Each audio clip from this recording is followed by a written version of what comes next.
O obdavčenemu Križaniču komentar dneva Boris Meglič. Dočakali smo. Iz finančnega ministrstva je prišla nova ideja, novo sredstvo za boj proti recesiji. Davki. Minister Križanič nas bo rešil z uvedbo novih, kar dveh najvišjih plačilnih razredov z odmero davka na dohodnino.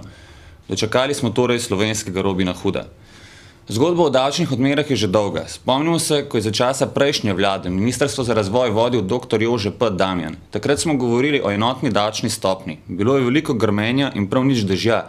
Vsekakor bi to bil ukrep, ki bi Sloveniji zagotovil več konkurenčnosti.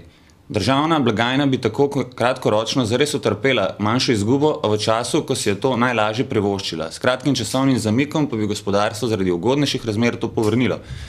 Križanič z uvedbo višjih davkov dodatno obdavčuje vse tiste, ki so plačani največ. Sliši se lepo, kaj ne? Kdor ima, ta pač naj da.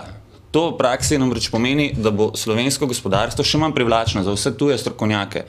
Tu ne gre le za peščico ljudi podobnih Bavčaru ali pa Šrotu. V ta nova razreda je zajet predvsem višji srednji razred. Tu so univerzitetni profesori, razvojniki, tehnologi, zdravniki. Sem res preveč pesimističen, ko razmišljam, kako z lahkoto je v naprimer ne preveč oddaljeni Nemčiji s takšnim delom poiskati boljšo plačo in seveda polovico nižja davčna bremena.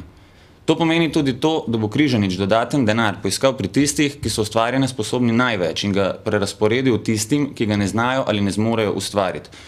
Zavedajoč se recesije naj vseeno na glas podvomim o smotru razdeljevanja na ta način. Veliko smotrneje bi bilo sredstva investirati v razvoj in investicije in ne v tekočo porabo. Država naj za socialno varstvo državljanov skrbi dolgoročno, tako da spodbuja zaposlovanje in zagotavlja ugodno gospodarsko klimo. Za konec še nasvet. Ne dvigujemo davkov zato, da bi z njimi reševali Muro, znižujemo jih, da na Mure več ne bo potrebno reševati.